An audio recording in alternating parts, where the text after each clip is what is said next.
Hello, everybody, and welcome back to Rise of the Podcast. I'm Jeremy. I'm Kara. And I'm Keith. And I'm the Pokemon Master. Oh, should we talk about that in just a second? I mean, that's... It was down the road. We'll talk about it down the road. So look at what I have right here. All right, so we have Keith in the house. And so, Keith, these are 2 books, not just one, yes. but 2. What are you doing, you author? Yeah, And right? Yeah, right. One of those gets to go to the Manthe household, and one of those gets to go to the Brown Ooh. household. So- you guys fight amongst yourselves. I had made an argument right off the bat. I was able to download this one. That is the Red Betty and the Murder Farm, available on Amazon on the Kindle. Is it still free? It's still free on the Kindle. I'm going to do another free promotion for another day. Amazon lets you do that. That's awesome.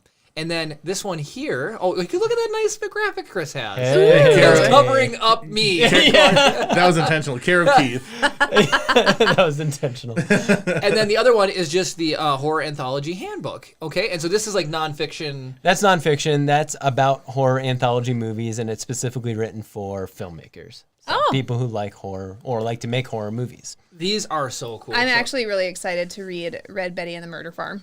Kara loves a good Mystery. Kara's Yeah. addicted to murder mystery. Yeah. This girl, this woman, does murder mystery makeup Mondays. She does her makeup and she tells true crime stories. Oh, that's really cool. Does She's the makeup in some way amazing. correlate to the story? No, but that's what got me into true crime. Oh, sure. Cool. Because I like makeup. And I really like, true crime was interesting. You know, I watched America's Most Wanted and stuff back when I was younger, right? But then I was like, oh, well, this could be cool, listening to stories while she does her makeup. And now I'm like, true crime. It's interesting. I can't say cool because that's creepy and weird. It's interesting. Well, this is anyway, not true crime. This that's is okay. completely from my brain. Well, when I heard the title of this, it made me think of a true crime back in the day. There was a woman who lured men to her farm and she murdered them back in I think it was like the 20s, 10s, maybe the late 1800s. So that's why I thought it when I saw this. So I'm super excited to read this. So, Keith, compared to the first time you've come here, Kara's interest in that genre has increased tenfold, which is so funny. That's good for me. Yeah, horror is alive and well, I guess. But, Yeah. no, it's been really funny because she'll watch YouTube videos about it, and then when I'm not home, because we have Netflix stuff we'll watch together, right? Or Right. stream stuff that we'll watch together. Yeah. So when we're not together, she's watching Unsolved Mysteries and all these other true crime See shows. no evil. See no evil. Forensic Files is the best. What is? Forensic Files. Yeah. That's the one where they introduce a new forensic technique every episode, right? Yep. Man, they have enough techniques to introduce a new one in every They've been like episode. 15 seasons of this. That is crazy. That is absolutely crazy. So, Gravedigger, okay, so talk about, let's jump, so a while ago, a year ago, we talked about Gravedigger Daves. Yeah. And I have seen it now. Kara's seen it. We've all I own it on Amazon. Oh, well, thank you. And then, because I know it's streaming on Prime now. Yeah, it's still on Amazon Prime, which is pretty cool. That is cool. And then a second one's coming out, and the trailer for that is unbelievable. Yeah. Oh, thank you. Yeah, I'm excited about that one, It is too. fantastic. So I was sitting there, and so I'm at work. Oh, Chris has the Look at Chris, just all prepared for tonight. Made me prepared. Oh, I mean, nice. Way to go. All I did is send you 3 still images. If you guys watching this could see the console that Brownie is working behind, it's like a spaceship. It kind of is. Full-on TV studio in here. So I was sitting there at work, and I may have already told this story, but I was sitting there at work, and I was like, oh, Keith shared his new trailer. And so I was like watching it, and I had it sitting there, and then I'm doing my thing, and I look over, and I'm like, oh, that's good. And then I'm sitting here like watching it, and I completely quit what I was doing. And I just watched the whole thing. And it's just, I know how much hard work we put into what we do here. Yep. So you don't know how much people actually appreciate your stuff because you don't get to see their reactions. You know? It would be nice to be able to do more stuff in theaters. For the past, year, as we, record this, we're in April, or wait, what month are we in? May? May of 2021. So we haven't really done anything in theaters for over a year. So it's going to be really good to get back to that and experience something with other humans. Whether it's something I make or something that I just go to see. Movies are made to watch, socially and communally. It's a communal experience. So it's been really, it's something I've really missed. It's a little tangent about that. So my family, right? We all went. A big group of us went to see the Rise of Skywalker, which came out right before things started to get bad. But we were just talking about the other day, my coworker David, he said, that's the first time I met your dad was when we went to the movie. So just a little personal, like he got to see my dad and then he was looking and he's like, okay, Jeremy, you're this tall. Your mom is this tall. What happened? Your dad? So anyways, but he got to meet him and all of his mannerisms and everything. And it was just kind of fun because it was a movie that was a catalyst for that experience. And if without that environment, when would those two meet each other, So it is kind of fun. I really, really, really miss going to the movies. Yeah, we've all been just kind of watching stuff at home in our own little bubble. And as like somebody who makes things, you guys make things, you only know how people are responding to it if they comment, right? And that leap from like getting a viewer to getting a commenter, it's kind of like, it's a lot, right? You really have to engage that person. Yep. But if you're just in the movie theater and you can just see people reacting, they don't have to say anything. You're like, okay, that moment works. This moment doesn't work. You just kind of like feel it, So it'll be good to get back to that. Well, even that, when not even being part of the person who made the movie, there's just jokes that sometimes I'll laugh at things, and I'm the only person in the theater who laughed. And then, other plenty of times people are cracking up and I'll get a little chuckle or something or a little emotion come out of me. But yeah, there'll be times where I'm just like, ha, ha, ha. It just echoes over.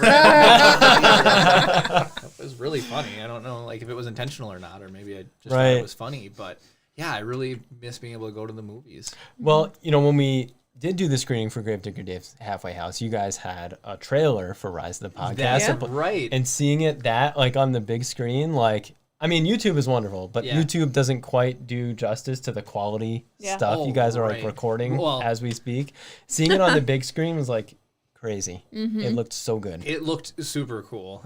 And I miss, you mentioned, YouTube is such a one-way street. Even when people comment, it's just you don't get the engagement with the back and forth. And that's what's fun about going live is that we get this opportunity to have this back and forth, because without it, it's just not there and it's not nearly as fun. I feel like I'm just barking at a bunch of people. And so going to the movie theater, you get to read the room and get that experience. And even just Chris is like, we want well lit and well whatever, and you don't, a phone will stream over an internet connection, of whatever cell tower, and it'll drop it down to 360p, and it'll be all movie theater's a movie theater. It's like it's just coming off of the media directly, and it's getting broadcast on a big screen, and it just makes it so much fun. Yeah, absolutely. Super cool. So Gravedigger Daves 2. Yes. Electric Boogaloo. What's the progress on it, or what do you want to pitch about that? Sure, yeah. So this movie, so the first movie was an anthology film of all short films I had made. This one has short films coming from all around the world. So I've already let the filmmakers know who have been accepted into the movie, and they're from China and Korea and England and Germany. They're from all over the place. Even within the United States, they're from the Midwest and California. So it's a very kind of wide group of filmmakers, very wide-reaching.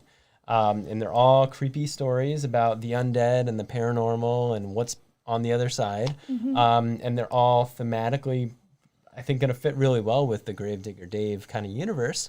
So I'm directing some stuff. There's a whole bunch of other people who have directed some stuff and contributed to it. And we're going to do a screening this summer at Cinema. And then DVDs are going to be sold at cost. So if whatever platform we decide to sell them on, if it costs $3 to make a DVD, they'll be sold for $3. So it's totally not for profit. That's cool. And it'll also be streaming on probably Vimeo. I'm kind of unsure if I should go YouTube or Vimeo for the streaming element, but the movie's going to stream for free as well. Cool. So yeah. Vimeo doesn't mess with your quality as much as YouTube just hits the compression buttons to a maximum. So right, if you're looking for a better viewer experience, Vimeo, but if you're looking to get to more viewers, YouTube. So that's kind of the toss up. And the people who contributed to the film, I get to see what platforms they're using, and they're all on Vimeo as well. So Vimeo is kind of the home for filmmakers. Yeah. And I also feel like Vimeo is a little more Roku friendly and Amazon Fire friendly than YouTube is. So it's probably going to be Vimeo. That's cool. Nice. Yeah, Vimeo's kind of like the MySpace for movie people. Well, don't compare it to MySpace. Well, no, so MySpace was for bands, right? Right. And then then Vimeo's for filmmakers, and OnlyFans is for Jeremy. Yeah.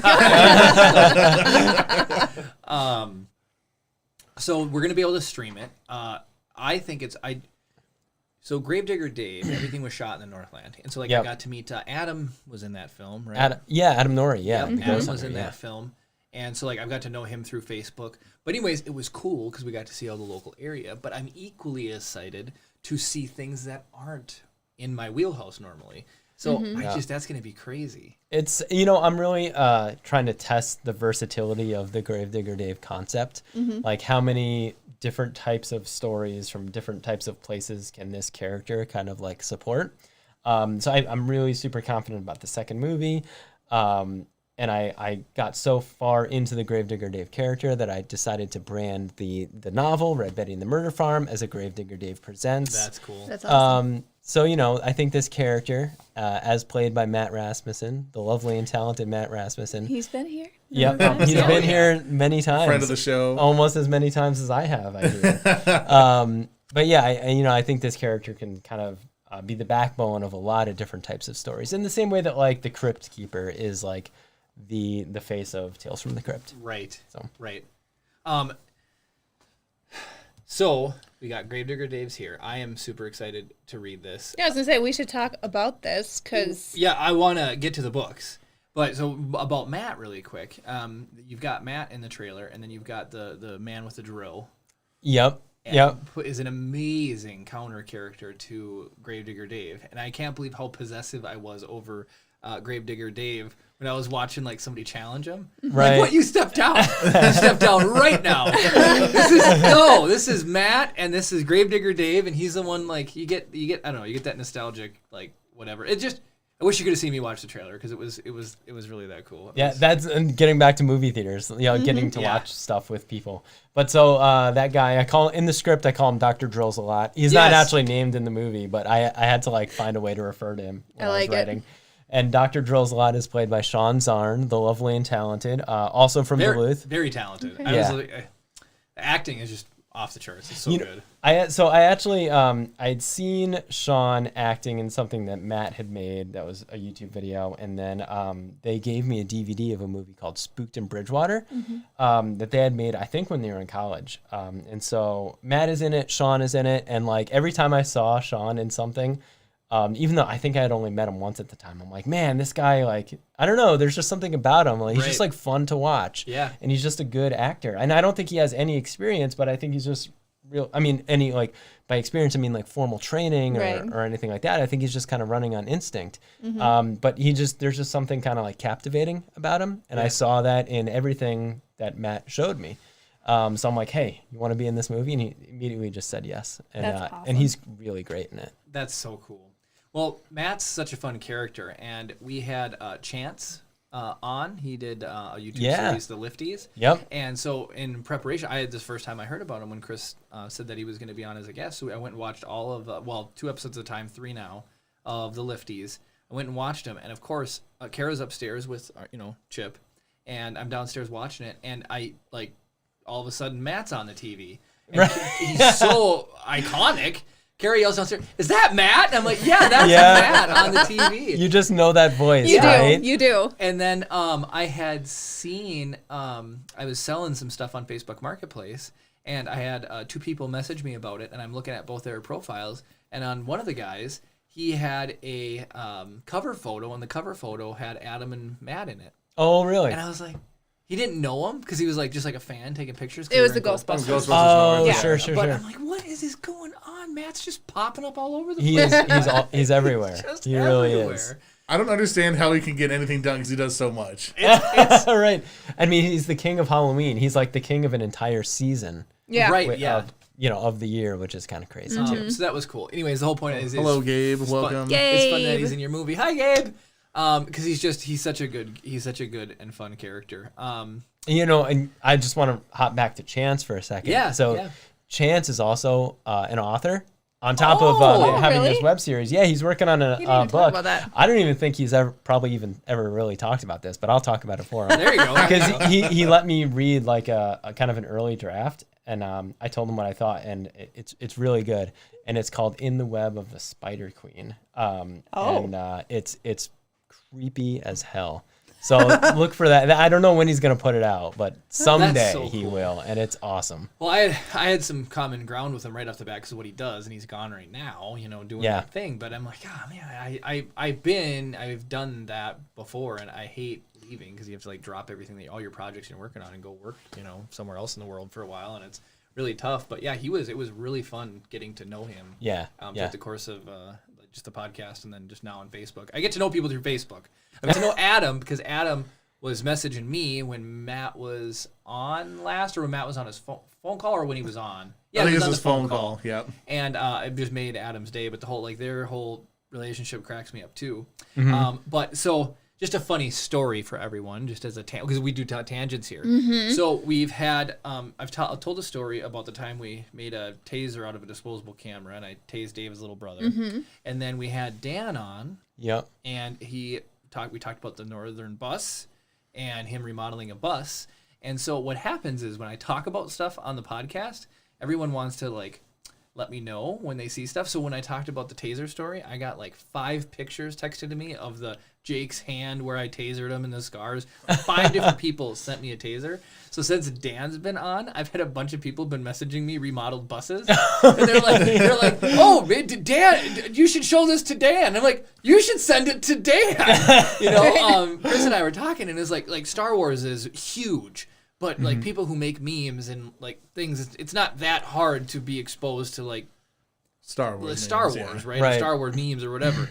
And so what cracks me up is I would imagine the bus remodeling crew or community isn't probably that big. I would imagine Dan's probably seen a lot of these things. Probably. Yeah, and I've tagged him in stuff before, and he's just like, yeah, I've been tagged in this. I'm like, oh yeah, you have been tagged in this. So multiple times. Yeah. So I should have told Dan. I just never thought that would happen after the fact. But yeah, and then how Facebook listens to you or whatever too. I on their own bus remodeling things will pop up now, and there was one I saw it was trick out your Volkswagen van book, and I'm like, the projects are beautiful, but it's a ton of work. Yeah, and you can see it in Dan's videos, and it's just really fun. But that just made me laugh because I would imagine anything horror related, people are probably just. Yeah, I guess so. Blast you with it, maybe. I mean, certainly Batman related. Yeah. Yeah, have you seen Halloween? You've made it when somebody sends you your own work, right? Well, yeah. So like, hey Keith, have you seen this awesome book? This is going back a ways, but on that topic. So when Heath Ledger passed away in 2000, I had people texting me are you okay? I'm like, well, yeah. I was more not okay than anyone else. I was like, Heath Ledger, I loved you. Oh, no. What had your favorite Heath Ledger movie been before The Dark Knight? Knight's Tale. Oh, I've actually never seen A Knight's Tale. It's terrible. Okay, I didn't realize it was one of those Jeremy movies. has no right to gasp because it took me 3 years of marriage to get him to actually watch He's it. the guy who plays in Still Standing. He's the British guy, or I talking about the bad guy? the big fat guy. No. I know. He also played in The Snowman. He's the drummer in The Snowman. There's these random movies. I'll bring his name. You'll know who it is, Chris. You've mentioned it before. When I say it. And then you've got, we watched Man in the High Castle. Oh, yeah. So the main German bad guy, he's not even a bad guy. He ends up being a good, to kill his son Thomas. That guy, he's one of the he's a really challenging character. You don't know what to make of him. He's in A Knight's Tale. Nice. You've got Mark Addy. Mark Addy is in A Knight's Tale. You can show Alan Tudyk. I don't know Paul his names. Bettany. Oh, Paul Bettany. Yeah, I know him. So Alan Tudyk. Alec Tudyk. He played Steve the Pirate in Dodgeball. Wasn't he in Firefly too? Yes, he was in Firefly and Serenity. He's the voice of K2SO. He's the voice Paul of K2SO. Vision. Vision.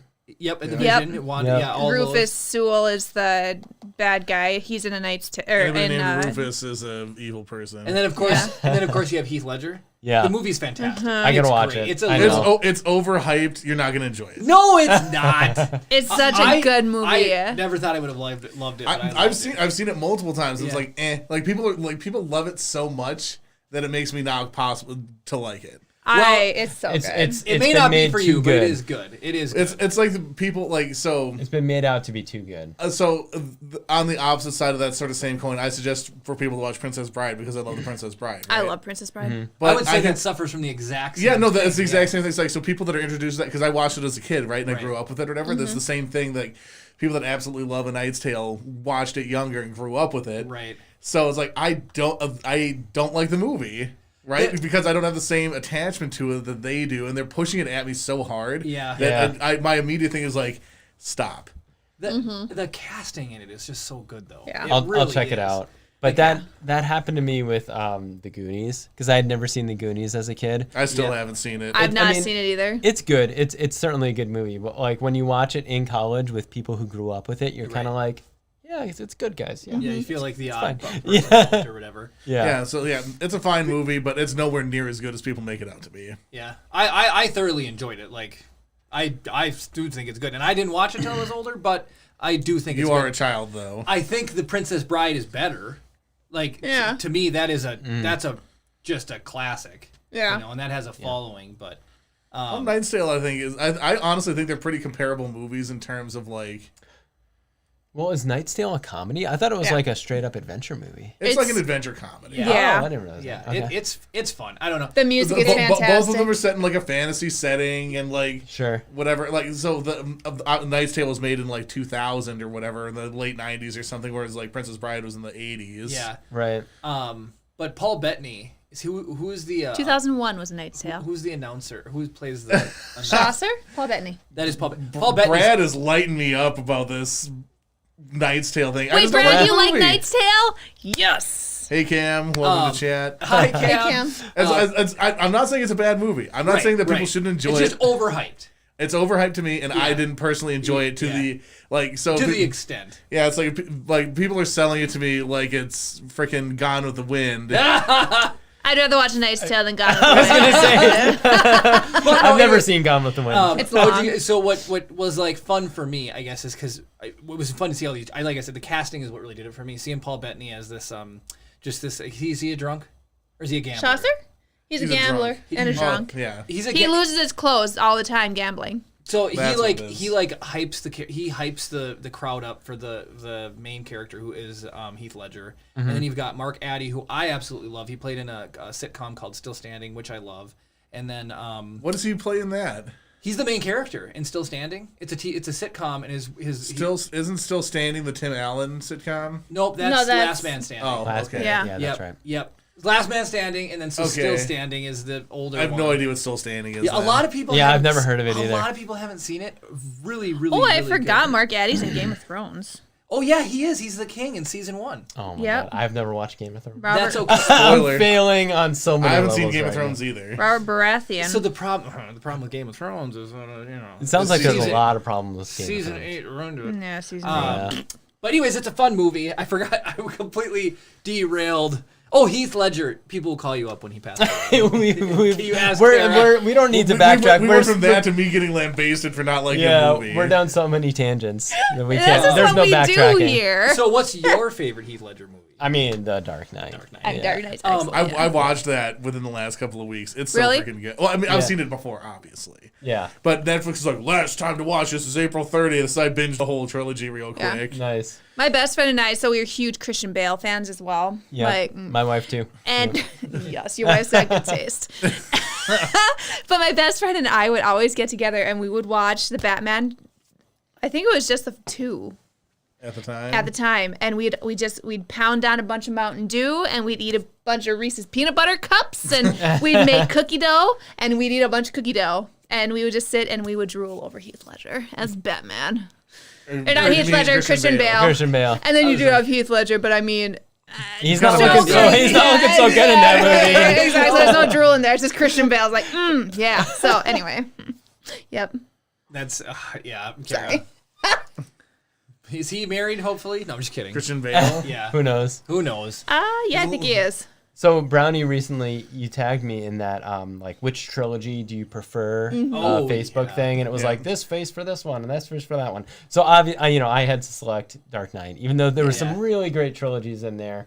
But can I assume that you guys all chose Star Wars? I picked Mine Back to the was- Future. No, you picked Back to the Future over Star Wars. Back to the Future is my jam. I mean, that is like a perfect trilogy. Yeah, It is. I would argue that there's very few perfect just individual movies made, and Back to the Future is a perfect movie. Yeah, and Back to the Future too. I mean, I think the third one suffers from a lot of the things that a lot of third movies and trilogies suffer from. Yeah, like they have to try and wrap something up that's so big and sprawling and Right. Yeah. And the movie becomes more about that than just telling an interesting story. Yep. Mine was the even split of Star Wars and Lord of the Rings. See, Lord of the Rings was a close second for me too. I don't think Lord of the Rings suffers from the third movie problem. I think it's a from great third book, ube. you know? I mean, Yeah. you can't really go wrong. And not one. And it just is. Yeah, it's got years of it. Yeah. So, that movie, the casting again. You got Sean Bean. You've got. Viggo For Mortensen, one of them. you've Yeah, got yeah, Liv I know. Tyler, you've got. Yeah. Are you talking about Lord of the Rings? Yeah, Lord of the Rings. Yeah. Sean Bean is a death magnet. Elijah He is. Wood. I love. Okay, so as a kid, I watched, or not even as a kid, but just like as a young adult person getting into films, like I watched every movie that I watched. Sean Bean was a bad guy. So you got Yeah. GoldenEye. Him as Trevlin in GoldenEye. The GoldenEye reveal is whatever it is. particularly heartbreaking because as a kid, when I was watching GoldenEye, I didn't see it coming. I'm like, Yeah. no. Yeah.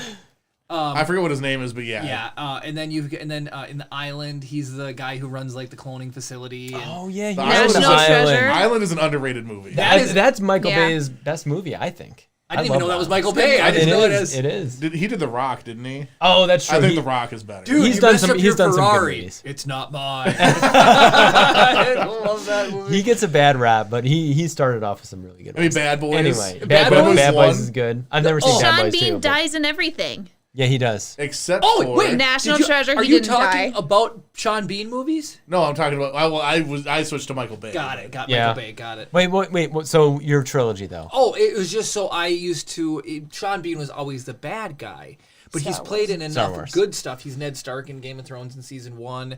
Dies. But Spoiler. regardless of his death, then he's in Lord of the Rings, and his character, Dies. has a thing. But yeah. Yeah. Arrows to the Spoiler. back. Anyways, Well, he's the- absolutely awesome. So now I don't have to hate him for how he was typecasted. I just enjoy him as an actor, good or bad, because of how I just love him. He's a very good actor. Yeah. He's great. For what it's I don't worth. care if he is the bad guy. I still like I him. know, What's right? he That's what done I'm though? saying, yeah. Like lately, is since Game of Thrones, has he been in anything that you guys I don't know can since think of? Game of Thrones. I don't want to Should we break look? my internet. So I was really I'll sad. look. I was really sad. Like Sean Connery passed away. Yeah. Oh, Yeah. that was devastating. that You was know, a- and that was then a tough I one. didn't realize it. He did League of Extraordinary Gentlemen, and was that his last movie? No. I think I it think actually That was was. 2006. There's no way that was his Was it? last movie. I don't know. I kind of remember hearing that also. Yeah, it shocking. I think that's an underrated. A lot of people hated that movie. I liked that movie. I He played Alan Quartermain. It I might didn't shock like you, it. Kara, when you're done. Look up Sean What, Connery's movies. what didn't you but- like about it? Do you like the source material better than the conglomeration that it became? Well, okay, 'Cause so I think I- that's the common problem that people have with it. I didn't read the comic books until after I'd already seen the movie. I just disliked the movie on its own merits. Oh, okay, well that's fair. Like that hit me right. It came out right after high school for me. It had Sean Connery in it. It was like this fun, random, like whirlwind action thing or whatever. It was completely nonsensical. Yeah. But I was like on board. It kind of hit me like the Van Helsing film that came out around the same time. Right. Where it's like they took something that was really established and basically just took the name and Yeah. did whatever they wanted with it. There are a lot of parallels now that you mention it between Van Helsing and the League of I Extraordinary feel like Gentlemen. stylistically it was pretty similar too. Yeah. So I was like that was sort of like my mindset in that time frame. What did you Right. say his Those are last the kind of movie movies was? I wanted to watch. I thought it was League of Extraordinary Gentlemen. You're right. Okay. He did voice work after that. I think that counts. It depends on how big the role is. If he's Wait. like Owen Wilson in Cars, that's but if he's like The Untouchables, that's a classic. So- movie. Oh Sorry, yeah, somebody that is mentioned that is a chat, good sorry. movie. There was a thing called Sir Billy, where he played Sir Billy, the Well, voice that sounds actor. like a starring role to me. You know, can I see the image for that? Because yeah, so I checked that out. I think I saw it on Netflix or something, and I was like, man, this looks really terrible. And so I watched some of it, and it was really, Really terrible. terrible? Yeah, and my wife and I were like, how did they get Sean Connery to be in this? Yeah. We I didn't have get a lot very of far tax into problems. it. Yeah, it was bad. So otherwise, he did From Russia with Love, the video game voiceover in 2005. Whatever. But the last time he appeared himself as Sean Connery in a film was The League of Extraordinary So Gentlemen. what year did that come out? I thought it was 2003. Oh, 3. Okay. So that's what shocked me, was because it's like he was in Indiana Jones and the Last Crusade, but that was already way back in the 90s, you know. And so it's like you see him, and I can't believe that was the last movie he did. But I mean, he was in Time Bandits, right? I don't remember. What year would that have been? Either don't watch Time Bandits. It's whack. I say that there's a certain segment of the population I can see that would like it. I'm pretty sure he was in there. And I was what year would that have been? Oh, like the 80s, like early 80s. Yeah. It's a Terry Gilliam movie. Oh, okay. You know, I was trying to place it. I've never seen it, but I've been told to watch it. I've heard... It's one of those things where, like, if you're high or something. Oh, yeah, there he is. I mean, is he in it? Yeah, he's King Agamemnon. I do really like Terry Gilliam movies. So you would probably like it, like, because it's out there. Yeah, I mean, even his, because he has some very well-reviewed movies that I, of course, enjoy, and I even like his poorly reviewed movies just because they're so weird, you know? Yeah. And they have that weird, like, everything is just, like, tilted and fisheye, and everybody looks all crazy. Yeah, I went to college with a couple of people who I would classify as, like, people that, like, they're the weird people stuff, or the weird stuff people. Yeah. And it's like, I know for a fact that this would be something they would groove on. It's just, like, I feel like those type of people always end up suggesting like stuff to me, and it's like, this is just too wacky. I just want something that makes sense, please. Yeah. I don't know. Have you ever seen Brazil? No. That's one of his earlier ones. I've still never seen Brazil. I've heard about Brazil. Apparently it's really good. So So are we digging too deep for you Yeah, guys? no, Sorry. no, like where even are we in the it tangent? seemed like there was a bunch of stuff, but so no, the only thing I heard Oh, about... it's just people on Twitch saying hi to each other. Oh, funny. Okay. But no, so Sean, what had shocked me about that, why I was pretty sure that was his last movie, was because he was offered Lord of the Rings. Oh, he and was. He turned it down. Sean Connery was offered the role of Gandalf. But Oh my God. regretted Yeah. it. So his last big effort, he's like, all right, I'm gonna do League of Extraordinary Gentlemen, and that movie flopped. Yeah. So that made him so angry, he just noped right out of acting. Man, I can't even imagine Sean Connery playing Gandalf. Yeah, right? Cute. You shall not pass. Right, exactly. He's so like, I don't know, he's just so like memeable, you know? And like Ian McKellen is like, he didn't really seem like Ian McKellen. He seemed like the character. And like, Right. He, oh my gosh. Can he Sean Connery- slayed it with Gandalf. yeah, he did. So I'm happy with the way things went. The interesting thing about Sean Connery, he occupies like two spaces in my mind, but there's a huge gap of time in between. So he's James Bond, which is like the late 60s to early 70s. Mm-hmm. And then he was in that one Indiana Jones movie in like 89 or whatever. And then League of Extraordinary Gentlemen in 2003. So there's like these two massive gaps in time where he doesn't occupy any space. And like, I know he was in Highlander or whatever. Entrapment. There was really there's good. quite a Hunt for Red October. Yeah, that's I never really saw that, good. but I know that he was in it. Oh, so Untouchables again. So like, I know he's been in stuff, and I've seen the Untouchables, and it's really good. But like, in my mind, he really only occupies these three spots, and they're like literally like 20 years apart. Right. Yeah, Every time. That's true. Like, what did he really do between James Bond and Indiana Jones? I There have no is idea. quite a Probably bit a of lot. stuff, Probably. actually. And Probably then, a lot. I think Untouchables was early 90s. Well- So that was right after Indiana Jones. Oh, Chris okay. has a game where you guess the over-under for how many movies somebody's been in and have... Versus Sean Connery. And it's versus specifically Sean Connery because he's in more than what you'd think. Really? Okay, So, really like- quick. How many years do you think is between the Untouchables and Indiana Jones? 30. 3. No, probably not a lot. It's just 2 years. Yeah, like, So, yeah, because like, what did you say, 3? I said 3. Like, 'cause I think Indiana Jones was like 89 or 90. And then he was in The And then Presidio Never saw that. and Memories of Me. Yeah. But Brad says Connery has a hard time pulling off humility. I think that's why he's such a good James Yeah. Bond. Like, Yeah, that's he true. was just like, I am better than everyone around me. Yeah. Yeah. And yeah, I don't think he would have put like the heart into Gandalf. You know, he would have just been like showing off. Yeah, So he would. I really agree with that. If you like swag Gandalf, that would have been. swag, Gandalf. Walking around with like a gentleman's cane, not like a just big old staff, you know? Yeah. do you know how we got here? Does anybody? I know. Does anybody know how we Heath got? Ledger. Well, Keith brought up trilogies. Yeah. Oh, that's On right. that voting thing, like way back there. And I think the League of Extraordinary Gentlemen was supposed to be a trilogy. Thank God that That never sounds happened. right. it wouldn't That have sounds right. flopped. But no, we were talking about like Back to the Future. I had only watched them a couple times as a kid, and then when we back and rewatched them recently, I used to love 1 and 3, but then now I love 1 and 2 are really fantastic, and then 3 starts to it's just that'd be the weakest one if you had to remove one from the trilogy. But it's really a solid overall trilogy. But it was just they're good. Yeah. Two is really good. I just hated the future part of it, but it's not as future-y as I remember it being when I went back and watched it. They're not in the future as much as they like. I guess it might be about. If you count alternate 1985 as part of the future thing, it's like half of the movie. Right. But if you count the actual future part, they're really only there for like a half hour. Yeah, it's not very. Yeah. That was actually the 2 was actually my favorite growing up. Really? Yeah. Alternate 1985 really kind of captivated me. I like alternate reality stories. Even as a kid, I did. So yeah, I was really into 2 as a kid. I liked 3. Cowboys. Well, it was fun, right? And but I guess like this is where it falls apart for me when it goes to 3. So like I really do love the movie still. Yeah, it's a great movie. So there's something powerful about certain decades. Like the 1950s has a distinct stamp that you can say that is 1955. 1980s has a distinct stamp you can put on as like this is the mid 80s, right? Yep. So you have these 2 powerful tent poles that you're like sort of building this around and you're going back and forth between and seeing how much has changed over 30 years or whatever, right? And a decent amount of people are alive to experience both of those events, right? As soon as you add in 1885, you go back 100 years from the beginning part of it, you sort of lose that actual connection to, like, there's not any people that experienced 1885 and 1985, really. Yeah.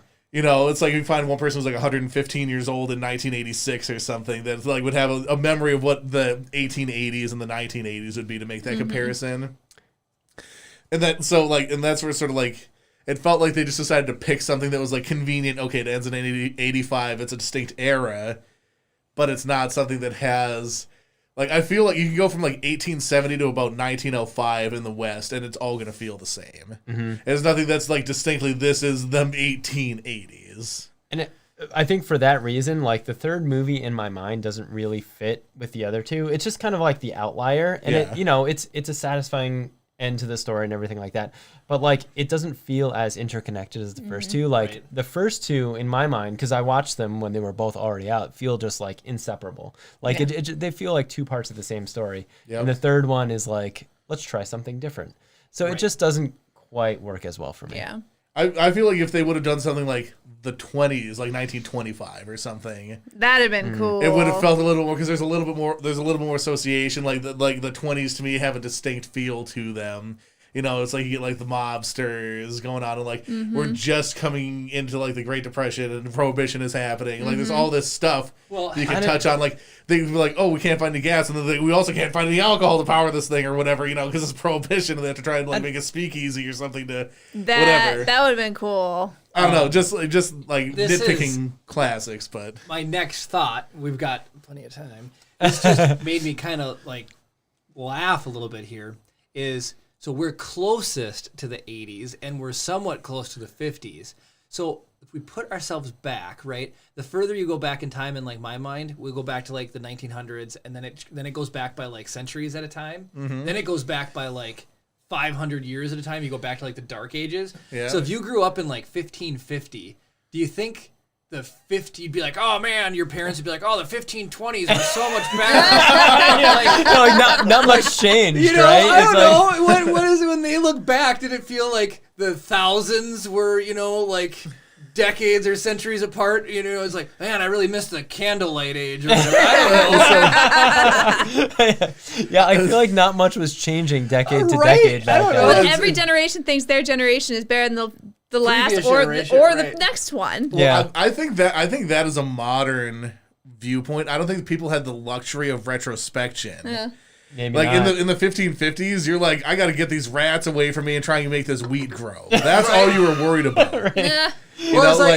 Until the Industrial Revolution and everything like that, where we started having like really condensed city centers and like people are like, like we get like a more modern looking economy where that you can have the ability to like I guess maybe in the Renaissance and stuff like that where people were like really like thinking about stuff or whatever. Yeah, it's most of humanity is just about surviving. Yeah. When you think about it that way, we've always heard the statistics like some people are alive that existed before the airplane exists, and then within the span of 100 years we've sent someone to space and we've done this.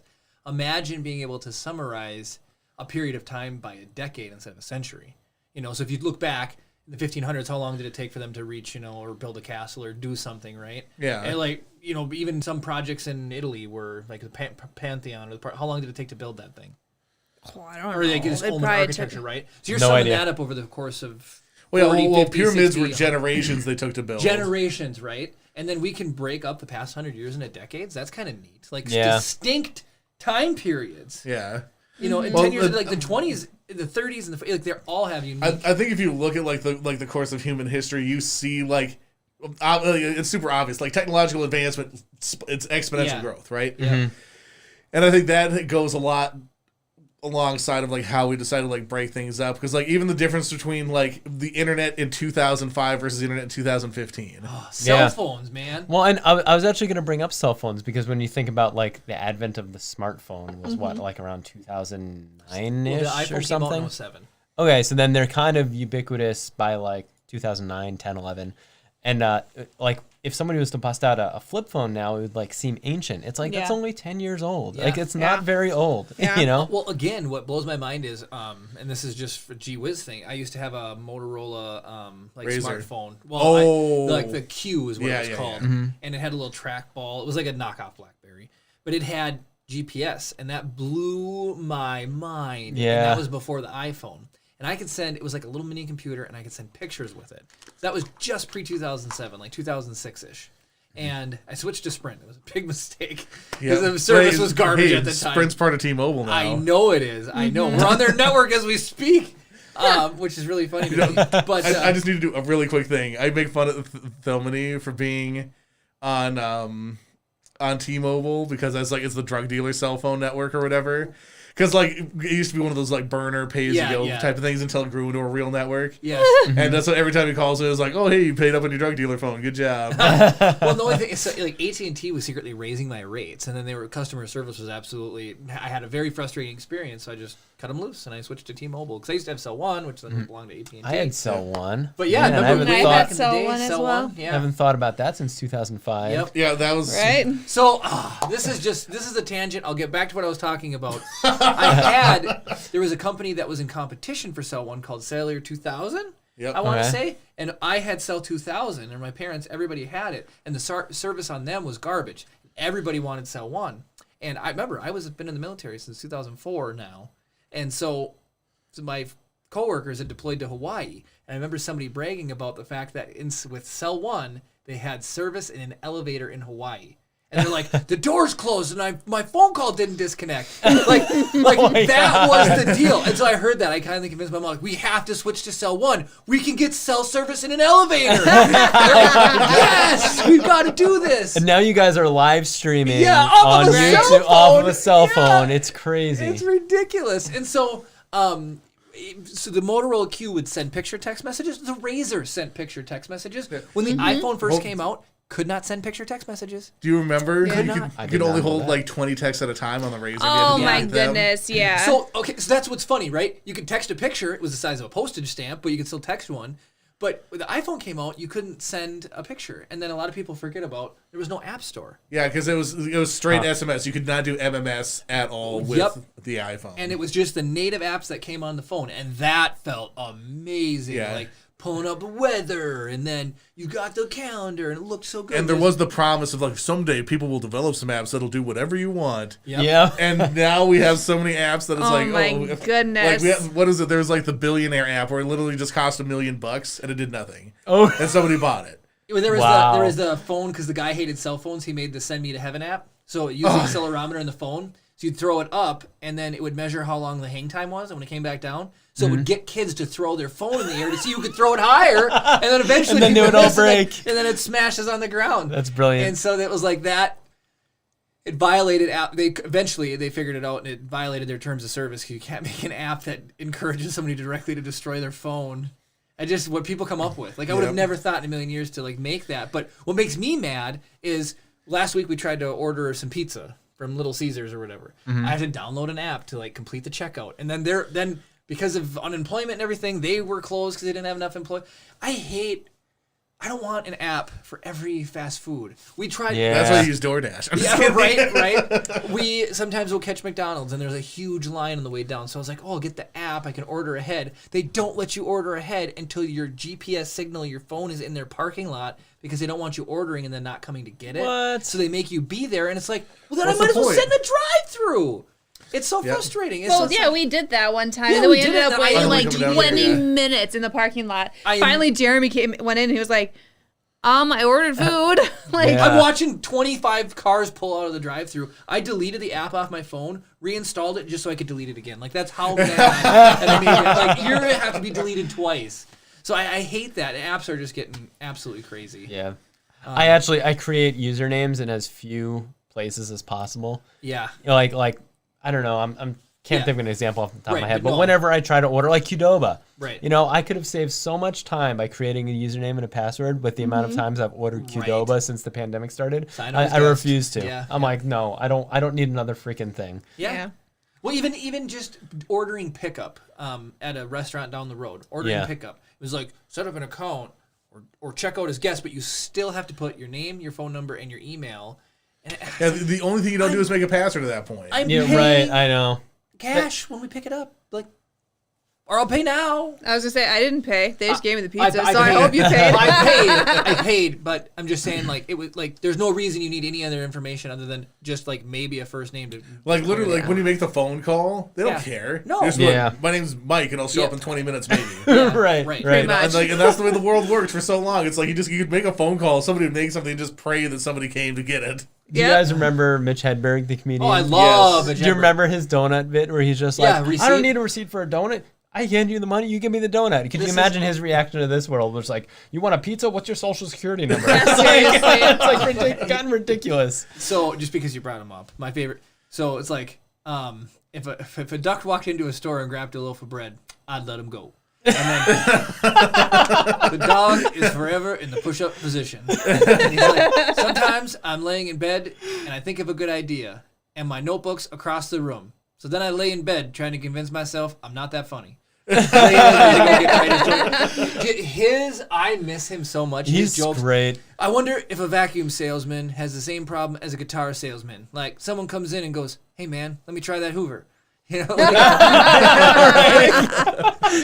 Or God, an escalator can never be broken. It can Yeah. only turn into stairs. yeah. And that's the whole joke. It's Yeah. a 2-sentence joke. And he just moves on. It's great. That's awesome. There was a commercial for water your hard to reach plants. Now, why would you make your plants hard to reach? Like, you know, it's so funny. He is. you make just- them hard to reach so your cats can't eat Oh, them. funny. Yeah. Stop bringing logic into the conversation, Karen. Yeah, nobody wants that. There may be a cat in my house that eats my plants, and I just want to strangle him. Plants are unnecessary in a household. I love his donut. Anyway, so I bought a donut, and the guy tried to give me a receipt. It's like, no, man. This is a one-way transaction. That's it. That's the exact Yeah. line. Yeah, he's Oh like- my God. He's like, I'm not going to give you back your donut or whatever. I he mean, said. can you imagine going back to a store with a half-eaten donut? I'd like to return this, please. Right. Yeah. Yeah. Right. It's great. It's absolutely I priceless. still have 2 of his CDs, by the way. Oh, that's Yeah. cool. Don't get rid of them. No, Those are- never. They're perfect. It's Swanky says cats are unnecessary for a household too. Get a dog. They have a dog. We and have a he- dog, a golden retriever, and he's amazing, and I No, love him. he's a begging fool and a rambunctious tornado. I don't like cats, Swanky, so I agree with you there. Cats belong in the wild. Toby does not belong in the wild. He belongs exactly where he is. his begging. Oliver's the dog. Is It's getting gotten worse ridiculous. since Chip Yeah, came he's getting- came home. Jeremy is enabling it. I was over He there is. yesterday, and like the dog's begging, and Jeremy's just like feeding him loaves of bread. And who was yelling at Jeremy? So, well, okay, so first off, it was reheated French dips. So the bread was extremely crunchy, like too crunchy for me. And It's so like dogs toast. are really cute when they crunch stuff, and it like makes a. And so that's what he was doing with his long dog schnoz. And he's just. It was adorable. So I'm like, just be cute, and here you go. Feed you tons of bread. Well, that's And why then he's he- begging. Yeah. Right? And then he begs, and then Jeremy's like, "Ugh, the begging's out of control." Well, I want him to be there to eat food so when you either die the hero or live long enough to become the villain. know. Oh, Jeremy. and we're back at the Dark Knight. Yes. Perfect. that reference that joke was super awesome. And when I did the you've made it joke, I was gonna sneak in a Star Wars reference and say, of course I know him. He's me. Which was super funny. So while I picked up your books, Keith, we had you come down on the podcast today. So just do you want to talk about these for a little bit? Just fill us in about like inspiration or how they're just talk about it or what it was like to make a book.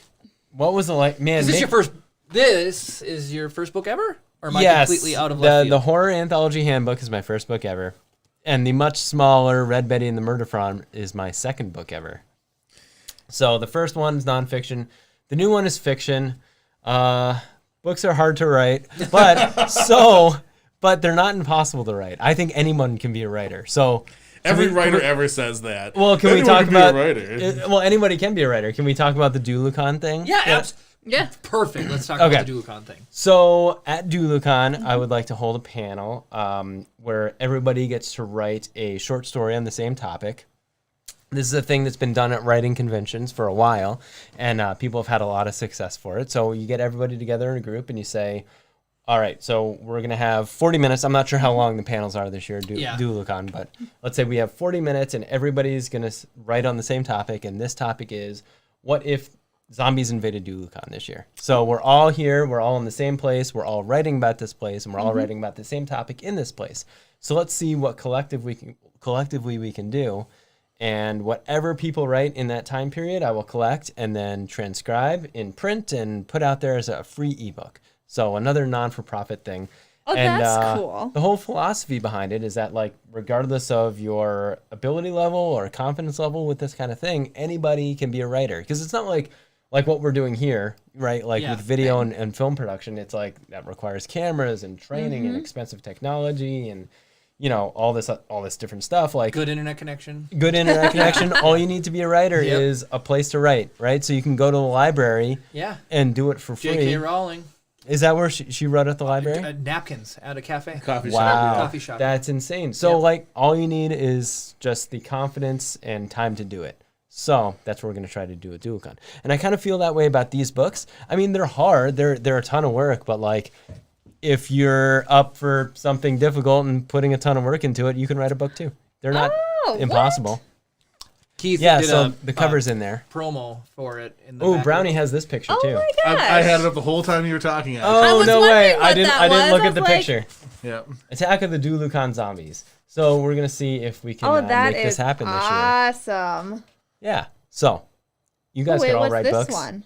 That's one that I'd like to write. That's why I wrote coming soon-ish. Ooh, I like that. So you should coming soon ? You might have noticed this, but that has been my thing. It's not that old for me, but I just add ish to so much I say now. Oh yeah. Because I am habitually late, and having a kid makes it way more difficult to be on time. So now it's just I just add ish onto stuff. It's like, oh, what time you can be down there? 4-ish. Right. What do you want to work on today? 1 or 2 things-ish. Just like in Toy Story 2, Ham, he's like, at precisely 8:35-ish. Yeah. I don't know if anybody else remembers that moment, but it's like one of my favorite moments. I love it. Toy Story is so good.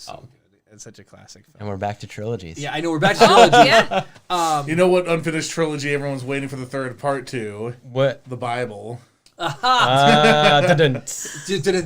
you have a button for that, don't you? Do I? It's one of these. Let's go this one. Who knows what sound I just made? Right there. They can hear us. We can't. It's so funny. Yep.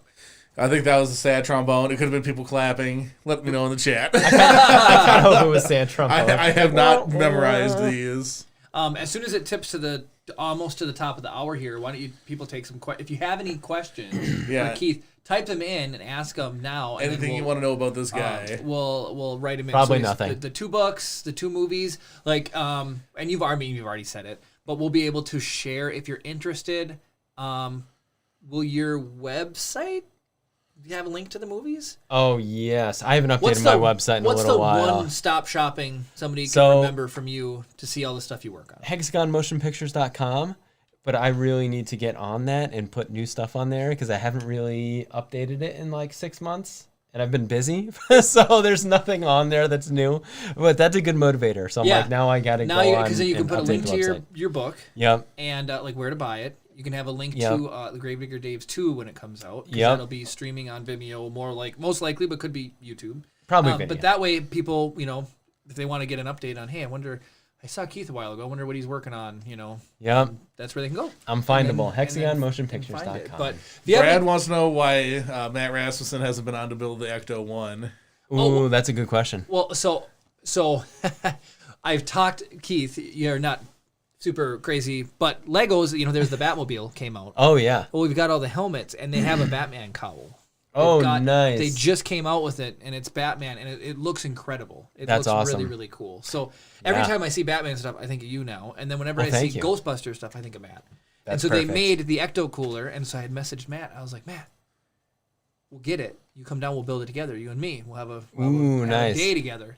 And he goes, I already got one. He already had one. But he said he would love to come down and build it again. That's awesome. I feel like we're headed towards a Ghostbusters renaissance, where it's like there's going to be so much Ghostbuster stuff out there, so it's going to be awesome for everybody, especially Matt Rasmussen, but also everybody else. Yeah. No, there's so much things that just come out that I can't believe separates me and my money, but it Star Wars is cool, and there's stuff I can turn away, but there's the helmets. Like I said, when I saw I'm like, look at these cool helmets, these Star Wars Lego helmets. I'm like, a full set of them is going to cost like $150. I mean, they're super cool looking. I was like, I'll buy one. But then I bought another one, and then I bought another one. So then it's like, before I know it, I have the full set. So Matt, he can experience that with Ghostbuster stuff. Like, take his money. They do. But they just have to have, anything to do with Ecto Cooler as well. Just. I wonder.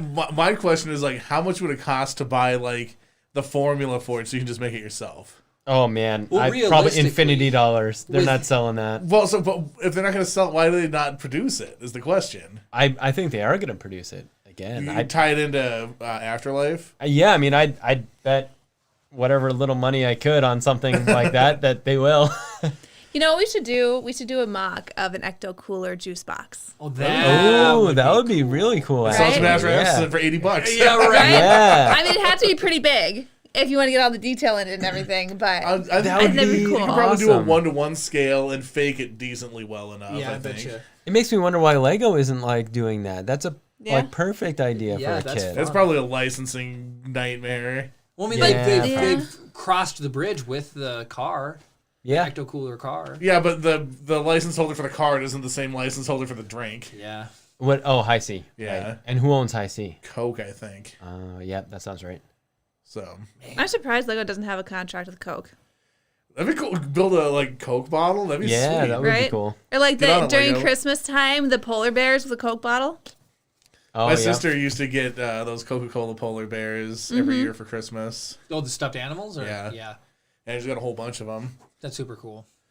Any questions coming in? Anything? Nope, nobody wants to know anything Chad about has Keith. been so Cricket. quiet More today. people are asking about Matt Rasmussen than Keith. Well, that's why Matt Rasmussen stars in movies and I don't. Nobody cares about the director of the movie. They care about the star. So Ivan Reitman, get out of here. We want Dan Aykroyd. Exactly. Not to hurt anybody's feelings, but Chris, you were talking about a very specific group of people who were weirder. I just kind of I associate people who this is not ever going to come out right, but when people list off directors as more importantly, be like, oh, have you seen the new who did Grand Budapest Hotel? Oh. Wes Anderson? Yeah. Yeah, it was Wes Anderson. Yeah. I was excited for Isle of Dogs, and somebody said, oh, that's the new Wes Anderson movie. And I was like, no, it's the new Isle of Dogs movie. I don't, I know the director's important. So here, weirdos are into directors, is what you're saying. No, so it's not my wheelhouse, right? It boils down to whether or not you think that movies should be classified as auteur or as independent of the creator. So that's fun. This is all film theory stuff that I took in college. So it's you could say that this is the new work of this person. If so, for example, when I say a Quentin Tarantino movie, you know exactly what kind of movie it's going to be. Yeah. When I say a Michael Bay movie, when you say a Wes Anderson movie, you know what they're going to be, right? So that's why people will say that, because you're shortcutting and you're associating their body of work as important to understanding what the movie is going to be like. Yeah, man, this is quite the thesis, Brown. You got to write this all down. This is pre-established. I'm just regurgitating stuff I paid money to learn. But then on the other hand, when you're saying it's like, it's the new Isle of Dogs movie, that's when the basically the other side of this coin is the audience ownership of a work. Right. So, and Star Wars is a classic example of this, actually. When people are complaining about what the next Star Wars movie should be, or George Lucas fiddling with his work or whatever, do you believe that the director is more important and should be able to execute his vision to the point that he thinks it's complete to, or do you think that once it's released, it belongs to the audience, and the audience can turn it into whatever they want to? I mean, honestly, option B. So a lot of people fall into that option B category where, like, once it exists, it shouldn't be touched, and then it just becomes a work to be parsed by and reinterpreted by and memed by the people who enjoy it. Yeah. Where there are people, like, so when you look at it like in a book format or something, like, does an author ever go back and rewrite a chapter of a book without telling anybody? I mean, yes. there are editions. No, you can. So I'm self-published, right? But I self-published through Amazon and Barnes & Noble. And I was actually just reading about this today. On Amazon, you can go and change your book. You can upload a new version of your book. And the question was, do the reviews go away? And no, they do not. Right? So, like, somebody could potentially, like, have a bunch of, like, positive reviews on this, like, heartwarming novel, and then go in there and upload a new version of the book and, right, just have F-bombs and whatever, any horrible thing they wanted to, and the reviews would stay. So people would be like, I love this novel. It's great for your kids. But then somebody new goes to buy it, and it's not the same novel that those users reviewed. So they're allowing, like, re-authorship on a much, like, greater level than what Star Wars did, because like with the special editions, everyone knew, like, it was advertised, like, this is a different movie. Yeah. Well, I think this is a little bit more emergent in terms of, like, the way that things are delivered too. Like, you used to, like, Star Wars, you had to either go watch it in the theaters or buy the copy of it, right, like a physical, unchangeable copy. Mm-hmm. Right. Unless you recorded over it with, like, Sesame Street episodes or something. Right. This is another story. But with digital distribution and everything, and the ability to go back in and, like, without basically any effort to be able to make alterations like that, right? That's interesting. Well, and the intention is that you just had a light bulb. No, I'm off topic. It's tangent. Okay, should I keep on going? Keep going, and I'll come back. All right, we'll come back. So the intention is, it's like if you, like, catch a typo or whatever. Yeah, absolutely. And I'm sure if, like, Amazon's algorithm, or maybe there are, like, actual people who are going in and checking the books, if you did something, like, ridiculous, like what I was talking about, they'd probably catch it and, like, flag you and get you kicked off. So I think the intention is for, like, typos to fix that. But I think the question of, like, authorship, like what you're talking about, like, does it belong to the audience once it's out there, or should you be able to continue tinkering with it and call it the same thing? We've actually got some comments, which are kind of interesting. So first, Swanky says Michael Bay = explosion. Michael Bay explosion. Brad says, I feel like once you know how things work behind the scenes, it changes how you see things. Does Keith watch movies like he did as a kid, or is it more like paying attention to camera angles and editing? So that's a question for you. I have to watch a movie a few times usually before I start thinking about it as a filmmaker. And I was actually just watching Toy Story 2 today. And I've seen that movie so many times that, like, I can just watch it and only think about, like, the cuts and the angles and the script. But generally speaking, when I'm watching something for the first time, I'm only kind of watching it as a viewer, which is great because I don't want to be, like, sitting there, like, doing homework when I watch something. Mm-hmm. So it's good, like, to get immersed in something. But then if I'm like, all right, well, that was really interesting, let me pick it apart, watch it a bunch more times, and then really try to figure out, like, what maybe could I try and, like, rip off from this or learn from this, or It's kind of fun. I watched Toy Story 1 last night when I was going to bed. But I'm kind of like the opposite. Unless a movie, like, so the grade of a movie to me is how much immersion I have. Mm-hmm. I go into stuff, and, like, just because of all of the theory training that I went through in college, like, and, like, the dissection of stuff, because I did theoretical analysis of, like, 50 movies throughout the course of my college career. So it was just, like, constantly, like, picking stuff apart. If I can be immersed in something and not be thinking about it analytically, that's when I'm like, oh crap, this is an awesome movie. Otherwise, it's like, I'll be like, oh, they jumped the line. Oh, this guy's setting up whatever. Oh, that's the exposition. It's like, okay, this character's going to come back and do whatever. It's like all these things where it's like, because you've seen so much and done so much analysis, for me, that unfortunately just automatically has taken the primacy of my viewership, which is kind of unfortunate. That's actually never happened for me. And in the horror anthology handbook, I like dissected like 100 horror anthology movies, or maybe it wasn't 100, but it's a lot. Certainly over 70. And so I would actually have to sit there with like a notebook and pen while I watch something to make sure that I was taking notes. Because if I just watch it and say like, all right, well, I'm going to pick out the parts later that I'd like to write about, it would just wouldn't happen. Because I don't have that like analytical part on automatically. It's like I have to turn it on by writing while watching. Yeah, and I think that's probably the same for like most people. It's just like that's just like the weird way that it hit me when I was doing it. But you are also like uniquely brilliant. So. I appreciate that. That may or may not be the case. So more comments. Swanky says works belong to the person wanting to tell a story on their own terms. So that's kind of the auteur side of it. Yep. Clone Watch on YouTube. I think this is the first time they commented. Oh, they commented twice. Dang. Sorry, it's taking us a minute to get to your comments. Hello.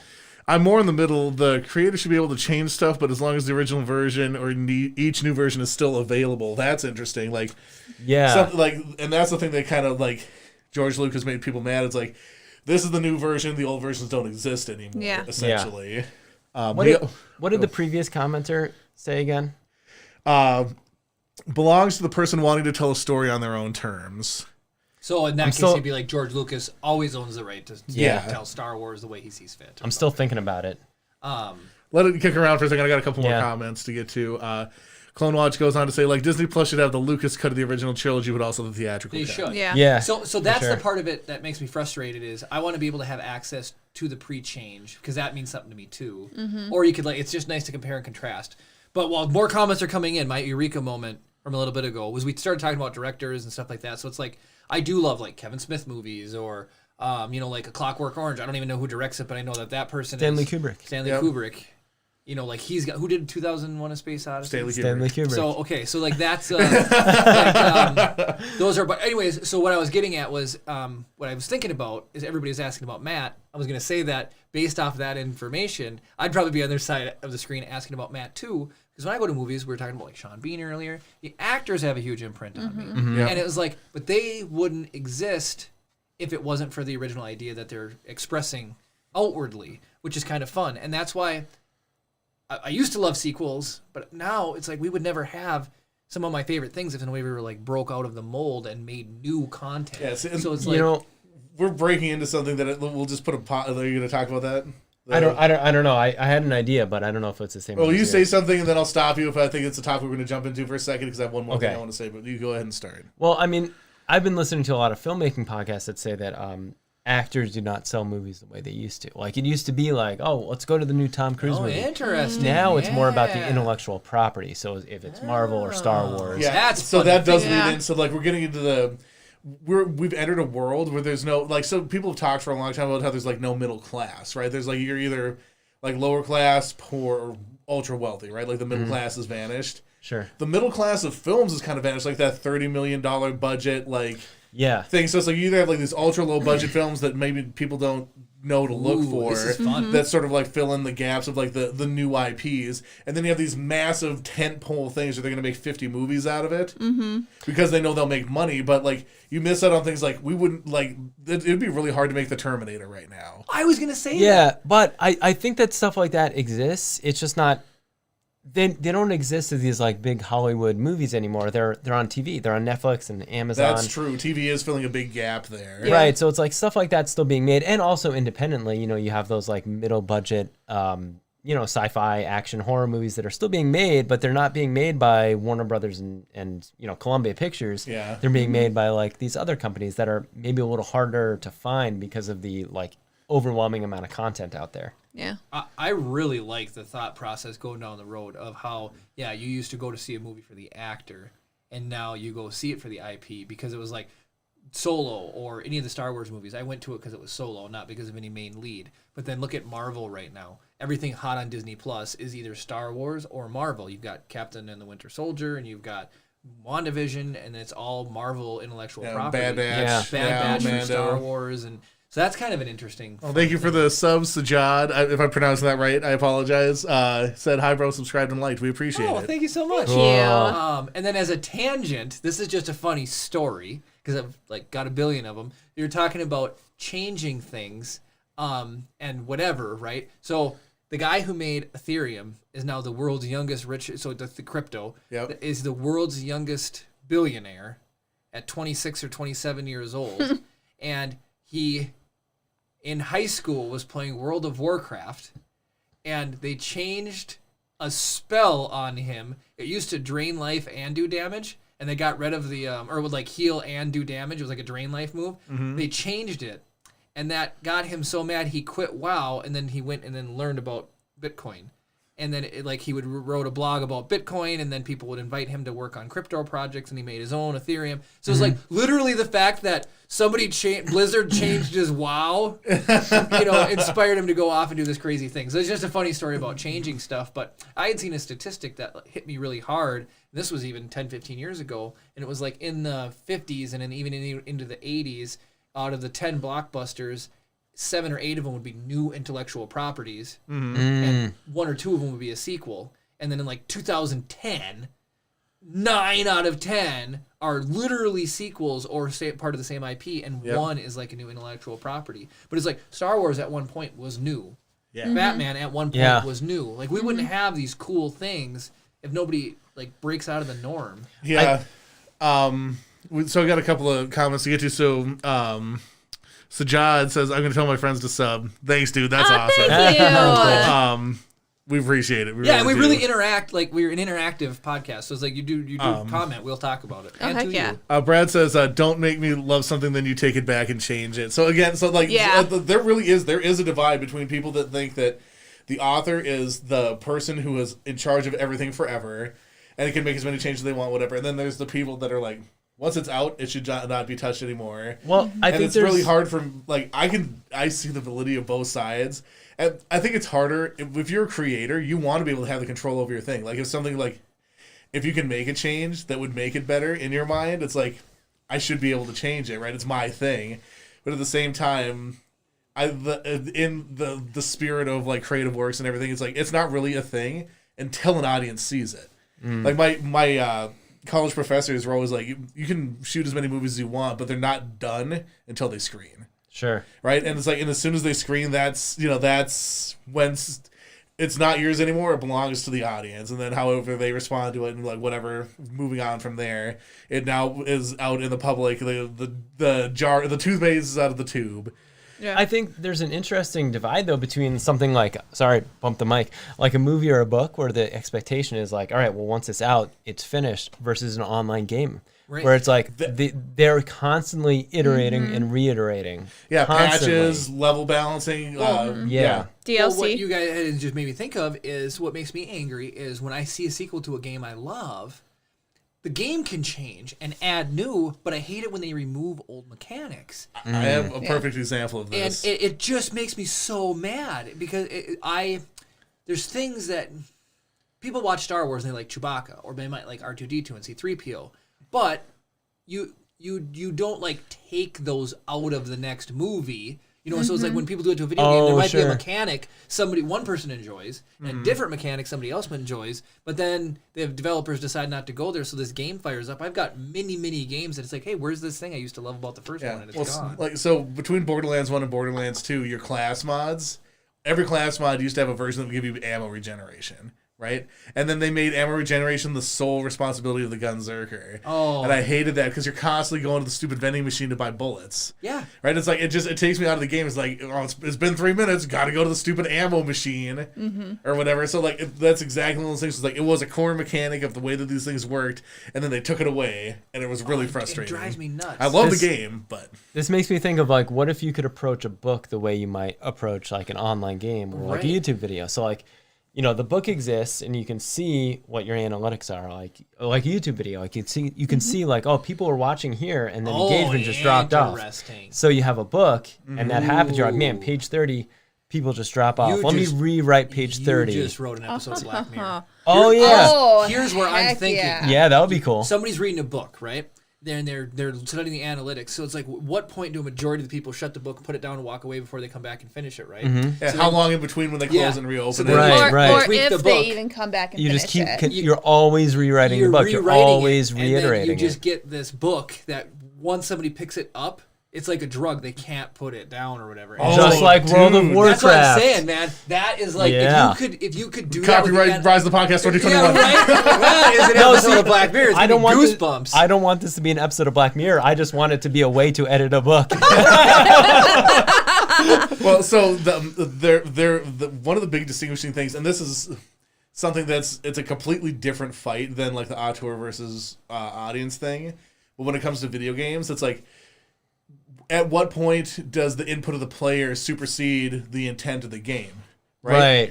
So, because like you can set up a game for people to play or whatever, and they'll do stuff. But like, if somebody breaks the game or whatever, like obviously they want to patch it. But like when people make like a Minecraft machinima or something, right? They're not using the game to play the game anymore. They're using it to create like this other artistic thing, Right. or whatever. So then like there's all these things like, so Minecraft in particular is totally cool with it. It's in their terms of service. You can monetize it or whatever. But like, you're using an IP to create something else now. It's like, is this like a remix thing? How does this work? Whatever. Yeah. So like with video games, kind of touching on that, but like there is a player input that makes the individual experience way different than just like watching a movie, because you have to control what's happening. This is blowing my mind how fun this is. It's thought-provoking. I love this stuff. We're addicted to Mythic Quest, and it's a TV show Excellent that just show. came out. And Oh it's like, my gosh. I've not heard. What's good. it on? It's on Apple. TV. Oh, okay. Yeah, I don't but have that. It is, the main character is Rob McKinney from Always Sunny in Philadelphia. Oh, cool. It's a fantastic show. But It is there's so a freaking pull-out good. episode, and this is like a breakout, and it is ridiculously in line with what we're talking about. And so it shows these game developers and this woman and this man, they fall in love over video game development, and she wants to make her own game. She wants to produce her own game. And he'd been producing games, they're just garbage. So they team up, and she wants to make a game that you have like a flashlight, and you're constantly skirting death, and the only thing that's like protecting you is like this flashlight, but you never win. Like you get far enough, and you just survive as long as you can until you die. And it became a huge success. Dark Quiet Death was that the Quiet name? Death is what it was called. So we're talking about Star Wars and the creator creating something, or once it's created and it belongs to the people. So the problem was they made the sequel, but then the play testers and everybody was saying all of these people who are consuming this game, they want these things in here. They want the ability to win. They want the ability to be able to use a gun and destroy the monsters, but that got away from her vision. So it was no longer dark. You had to be, it had to be light enough that you could see the monsters to kill them. She kept giving up a piece and a piece and a piece to the people who are consuming it, right? And then it became not her game anymore because how much of it had changed. So like they get a divorce because the husband was like, well, we got to listen to what the people want. Well, they end up making a movie out of it with... Yeah, and it just goes off the rails. So it's like... This sounds awesome. I want to watch this. It's a fantastic show. That's one episode that's like its own thing. But it just made me realize it's like, George Lucas made Star Wars, but if we let the people run it, I mean, is that what you get? 7, 8, and 9? Is that what happens? Like you let the fans run it? Yeah, because like everyone accused the sequel trilogy of being fan service. Yeah. I got a bunch of chat to get to I here. bet. Sorry, that was just like a Well, cool no, it's like yeah. We're getting into something that I actually have a big depth of knowledge on. like, Chris is like Star Wars is like I know surface level whatever, but like this is the inch wide, mile deep here for me. So Swanky says, is it wrong if someone decides to make change? Oh, he said, sorry. Let me make sure that I say this exactly correctly. So it's wrong if someone decides to make changes to their stories, but it's all right if other people that love it get the rights and dun dun dun change it themselves. I think this is the Disney hit. That's a good question, yeah. Morcusser Hyder. Oh my god, I'm bad at pronouncing things. Sub through Shizad. I was active. I will keep on following you. Dude, that's awesome. Thanks. Yeah. Wish you the best. That's we really you. do appreciate that. You guys are awesome. Brad says, I think both are wrong. I wish Disney didn't get the movie and short rights.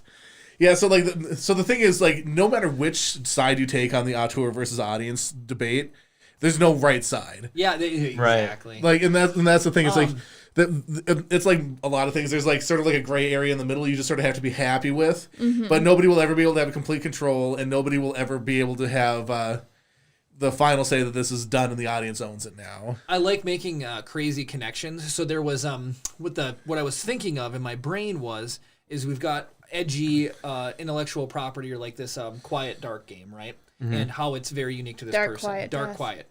Dark Quiet Death was the name of the game. And then how it The gets thing Kara said at the very manipulated beginning. and changed over Yep. time. It reminds me of another statistic that I'd heard where if you ask an individual person to guess the amount of jelly beans in a jar, no one's usually ever even close. But if you get like 100 or 1,000 or the more people you bring in, if you average out all of their guesses, it's almost always either spot on or within a jelly bean or two. So collectively, people are more intelligent than the average person collectively. But if you take that and apply it to artistic things like movies and art and video games, do we end up collectively grinding it down to being a simple... Well... you get where I'm going? Yeah, with no, that? I do understand what you're saying. This is sort of related to that. Once you said, like, if you take all the average guesses, it gets pretty close to the right thing. Yeah. The reason why giant choirs sound amazing is you can have people that are sharp and flat and everything, the sounds end up averaging out to sounding like the note it's supposed to be. Mm-hmm.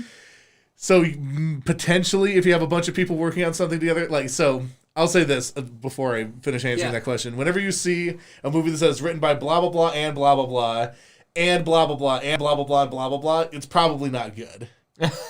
Except with Pixar. Yeah. Because those movies are written by committee, and they're great. And so, you know the difference between the word and the ampersand, right? No. So if you use the word and, it means we worked together. Oh. If it's the ampersand, it means that, so it'll be like written by Keith Hopkins and Chris Brown. Ampersand Jeremy Manthey, ampersand Kara Manthey, means they did subsequent versions of it. Right. Interesting. So, I actually didn't know that. I did not. But so like, you probably end up getting something that's not as impactful or more homogenized the more people you have working on it. Right. But I think there's a right balance between, like, obviously, like, somebody could be innovative. You could be George R.R. Martin and just lock yourself in a room and write Song of Fire and Ice. Mm-hmm. And you have complete creative control over it, and it's exactly the vision that you have, but it might be something that's, like, completely inaccessible to some readers.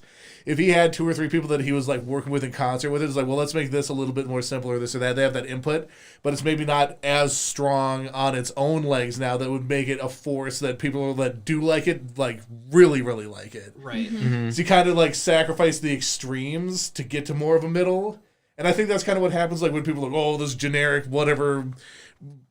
like when you talk about like a generic like TV sitcom, it's like they're just aiming for the lowest common denominator. That's kind of what you're doing. It's like you're cutting off the extremes and aiming for a wide audience so that it's appealing to more people, but not as intense. People like Seinfeld. There's some people that do love Seinfeld, but people like Seinfeld. A lot of people just like it, right? But there are people that absolutely freaking love Breaking Bad, and there are people that won't touch it. Right. Mm-hmm. Right? And because, like, and that's the difference between, like, a pointier stick or a broader paddle type of thing. Yeah.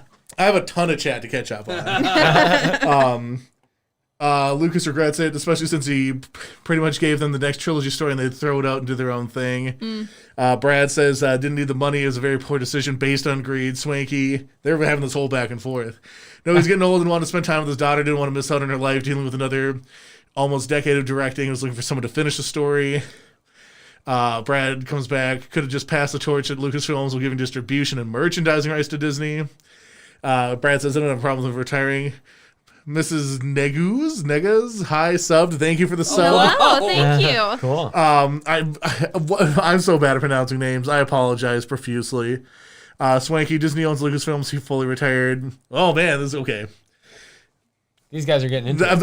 I feel like it's still being civil, but Brad, I understand. I think you could have sold them for much less money and everybody wins. Even if you sold just Star Wars distribution rights, you still would have sold Lucasfilm. I agree. I don't like Disney handling with a lot of, but someone else would be running Lucasfilms doing the same thing. Well, and that's the problem when you take Is that the end of the? Is that the? That's caught up on all the chat now. Okay, good. Okay. So and there is a problem when it's like I would say George Lucas considers himself the auteur authority on Star Wars, right?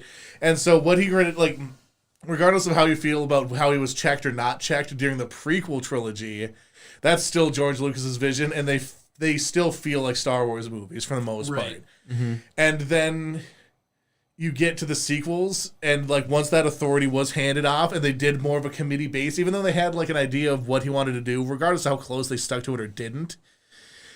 Once it came away from that auteur authority that he had, and that was the only thing that was consistent across the first 6 films, was that these are George Lucas movies. Even though like they were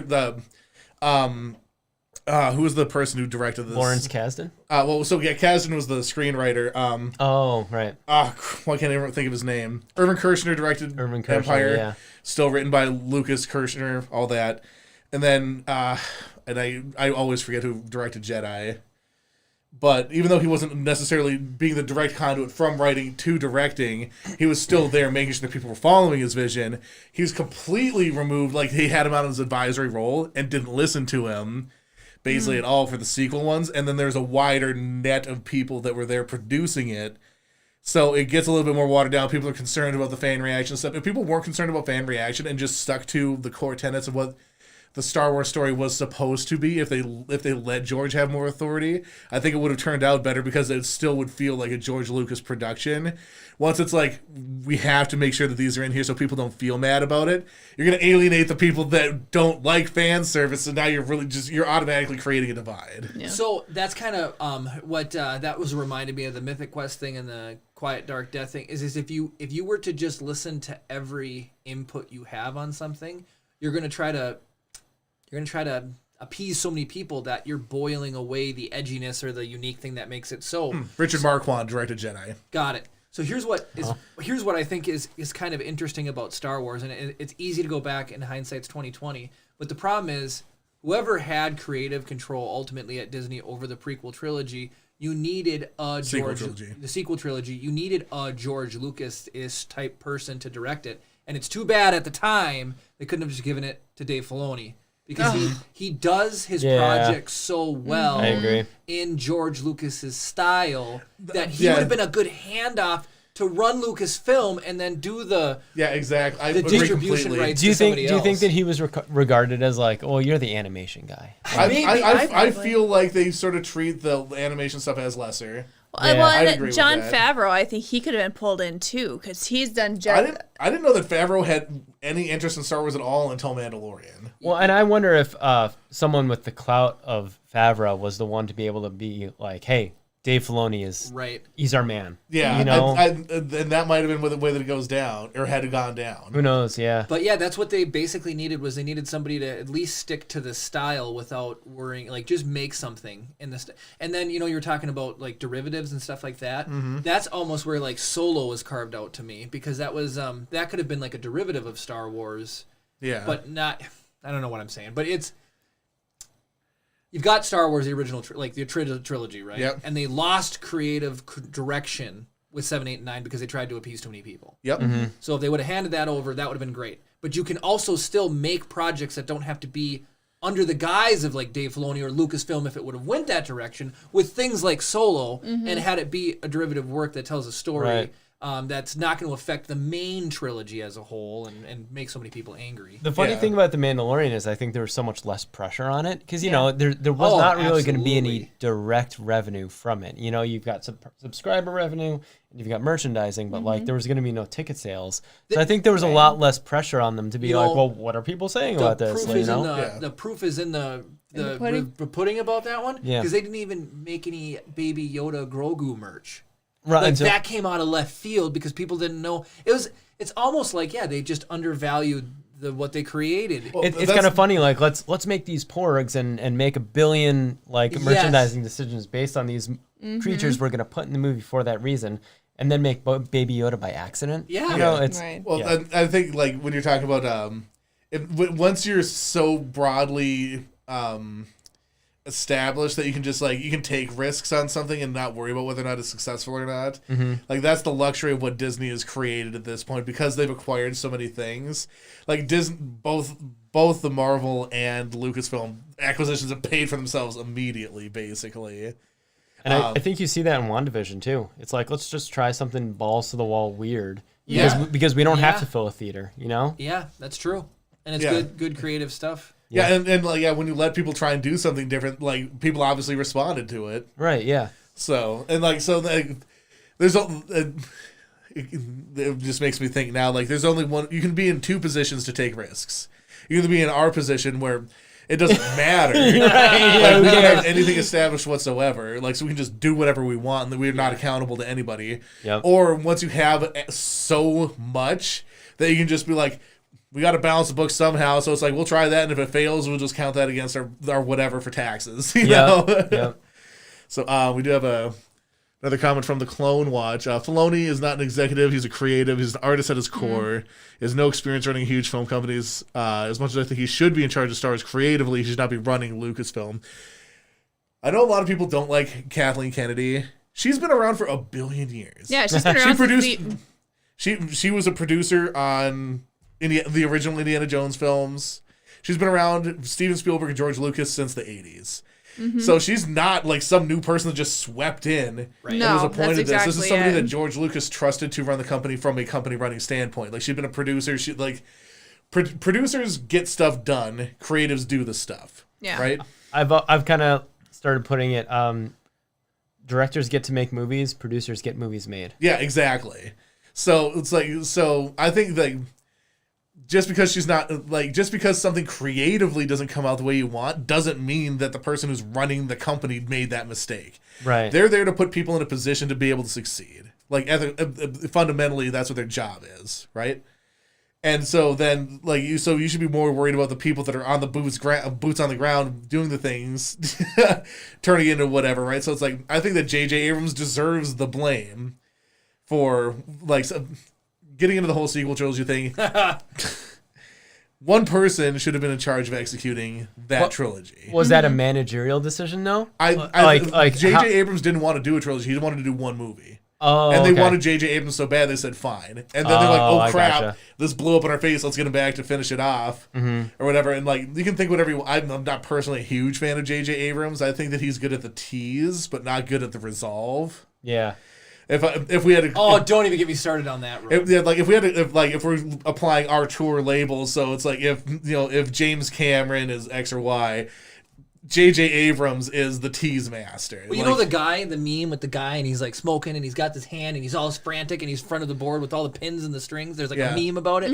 He's that's from Always Sunny. Yeah, right. It is right. So the conspiracy theory. That's like how I got done as a Star Wars fan with Episode 7. I'm like, where is all this going to lead to? And then it just resolved into garbage. Yeah. So because there wasn't a unified vision moving forward, as much as you believe or don't believe that George Lucas actually wrote all 3 movies at the same time for the original Star Wars films, he had a continuous vision of where it was going to go.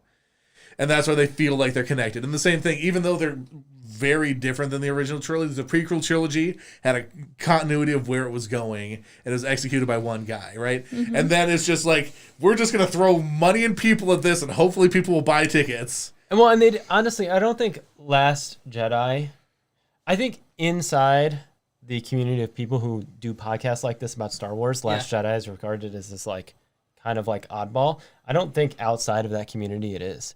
I think it's a successful, like really big hit movie because of the money that it drew, but then also because of the money that the sequel drew. I think like a sequel's success is very much a reflection of the previous movie, right? So the third one did gangbusters, and the second one did gangbusters. I mean, I think outside of people who are in podcasts and watching podcasts like absolutely. This, like that's a really successful, really good movie. So I mean, I agree with everything. I agree with like the fan community in terms of like where the story went. Right. I don't think that the franchise was in need of like a ridiculous amount of overcorrection from a general audience standpoint. Yeah, no, I agree. I have a personal observation I've noticed, and we have to wrap up, unfortunately, soon, very soon. Yeah. But I still meet people who've never seen Star Wars for the first time. Yeah, so same. Caitlin's boyfriend just got her to watch the original Star Wars movie. Good on him for getting her to watch A New Hope. He got her to watch New Hope. But what I found is I asked people if they like Marvel movies. So Derek, my coworker, he had never seen Star Wars, and I got him to watch Star Wars. I didn't watch it with him, but I got him to watch it. And so I was like, hey, do you like Marvel? And if they like the new Marvel movies, they like 7, 8, and 9 a lot. So it fits in with the special effects and the teasing and the reveals and like all of the big bang flashy things. But I like Star Wars. I like A New Hope is a great. It's like Back to the Future. Star Wars is a perfect movie. It can be alone or it can be a part of the thing. But I find, and so I already know that when she gets to 7, 8, and 9, I bet you she's gonna like them because she said she loves the Marvel movies, and so it's just I put them on the same thing, as on the same level as that. But I think from the point of view of the fan community, 7, 8, and 9 were movies that had to appeal to fans. Mm-hmm. I don't think outside of fan culture that is a thing that is true. Like, I don't think financially that's a true statement. I think Star Wars 7, 8, 9 had to draw in new audience. Yeah, it always... Because, I mean, really, like, if the only people that went to see 7, 8, 9 were diehard Star Wars fans, and those people love them, they would not be mega billion-dollar financial successes. Yeah. They probably would have lost money. The fans couldn't have propped it up, but you need to bring in new people. And there's a lot of new people who were introduced to Star Wars. The same thing with Mandalorian. Think of how many people I've heard they still never watch Star Wars stuff, but they watch Mando and love it, and so now they're going to check out more Star Wars stuff. And I saw a thing, Kara dresses up as Ahsoka. Somebody's like, oh, I loved Ahsoka and the Mandalorian. They'd never seen Ahsoka before that. And it's like, so it's fun because different things are bringing different people in, and that's what gets them into the trilogy, which is really fun. I have to apologize, Keith, that the last 20, 25 minutes to 35 minutes is all about Star Wars. I love this stuff. But a sprinkle of filmmaking and fun ideas. Then you were talking about producing and directing and creative and running a company. Mythic Quest is all of that. I don't know why I'm plugging Mythic Quest so hard, but it's really fun. It's so good. The new season just came out. You've got the creative... programmer is a girl from Australia. Poppy She's Lee. Absolutely awesome. Then you've got Rob from Always Sunny is the creative vision. So he just like spits stuff out and people listen to him and create it. And then you have David, who's the producer and get things done. And you get to see how they each contribute to making this video game. And you get to see all these roles in action. And it spreads so much light on how those roles work in a creative process. I love the show. Nice. Really, really fun. Unfortunately, it's on Apple, but they just keep giving me free Apple. They really do. They're like, oh yeah, we'll just Apple Plus or whatever. Apple Plus, yeah. So it's kind of funny. But any other closing statements before we wrap up? A little bit more discourse about Kathleen Kennedy that we probably don't need to get into. It's whatever. Yeah. Swanky says I love Rosario Dawson as Ahsoka. Yeah, absolutely. Yeah, she was great. So yeah, like I feel like even though we did like go on sort of a tangent about like the production of Star Wars and stuff, I think like a film director / producer / writer / everything guy, it's like he's eminently qualified. I think we stayed pretty much on topic from my point. Yeah, that it's absolutely. like I think that we did pretty solidly well. So hexagonmotionpictures.com, check that out. Gravedigger Daves Halfway House, Gravedigger Daves Anthology Festival. Gravedigger Dave presents Red Betty and the Murder Farm and the Horror Anthology Handbook. Free. That's too much stuff. I need to stop. such a prolific producer. Check out all those things. HexagonMotionPictures.com. Again, check it out. You can watch the first Gravedigger Daves on Amazon Prime right now. Yep. You can get the book Red Betty and the Murder Farm on Amazon on your Kindle. Which is number 2 in horror right now. It right? was. It sank to what 9, and then now it's at 15. Last I checked. Well, but, let's get it back up to number 1, guys. Yes, that's right. Check out all of his stuff. We really appreciate having Keith on here. Man, if you guys have made it this far into the podcast, congratulations. You've made it to the end of the podcast. Go ahead and give it a like if you want to see more content like this in the future. Comment down below with how you feel about basically anything we talked about. We got into some deep, chewy material today, and I would love to continue talking about it down in the comments with you guys. Subscribe if you're not already. Ring the notification bell to be notified every time we upload a new video or go live. I think it's pretty fun talking to us live. We have a good time. Thank you guys so much for watching. And of course, may the force be with you.